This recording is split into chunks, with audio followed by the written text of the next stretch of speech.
বাইরে বৃষ্টি হচ্ছে আর রান্নাঘর মেতেছে সর্ষে ইলিশের ভরপুর গন্ধে। আশা করি এটা সকলেরই প্রিয়। নমস্কার বন্ধুরা, আপনারা দেখছেন মায়ের ছোঁয়া আর আমি নিয়ে এসেছি আজকে সর্ষে ইলিশের রেসিপি। বাটিতে আমি ইলিশ 6টা মাছ নিয়ে নিয়েছি। সেই মাছগুলো আমি ধুয়ে এনে তোমাদের দেখাচ্ছি। মাছগুলো আমার ধোয়া হয়ে গেছে। এবার আমি এর মধ্যে নুন আর হলুদ দিয়ে মাখিয়ে নেব।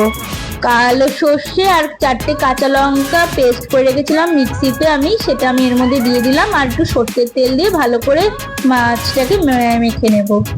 মেখে আমি 15 মিনিটের জন্য রেখে দিলাম মাছটাকে। এবার কড়াইতে আমি সর্ষের তেল ঢেলে দিলাম। যেহেতু ইলিশ মাছ আমি রান্না করছি তাই জন্য আমি সর্ষের তেলই ব্যবহার করলাম। তেলটা গরম হয়ে গেলে আমি কালো জিরেগুলো এর মধ্যে দিয়ে দেব।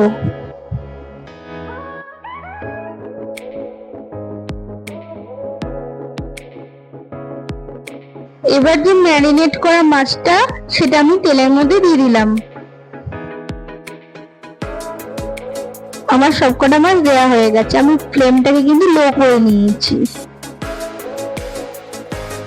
যেই বাটিতে আমি ম্যারিনেট করে মাছগুলো রেখেছিলাম সেই বাটিতে আমি একটু জল দিয়ে সেটাকে গুলিয়ে এই মাছের মধ্যে ঢেলে দিলাম। এভাবে আমি কিছুক্ষণ মাছটাকে ঢেকে নেবো, তারপরে তোমাদের খুলে দেখাচ্ছি কেমন হলো মাছটা। আমি ঢাকনা দিয়ে 15 মিনিট ঢেকে রেখেছিলাম।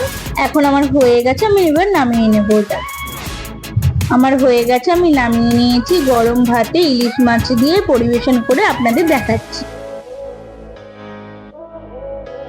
একটা থালাতে আমি সুন্দর করে গরম ভাতের সাথে ইলিশ মাছ আর কাঁচা লঙ্কা দিয়ে সাজিয়ে নিয়েছি।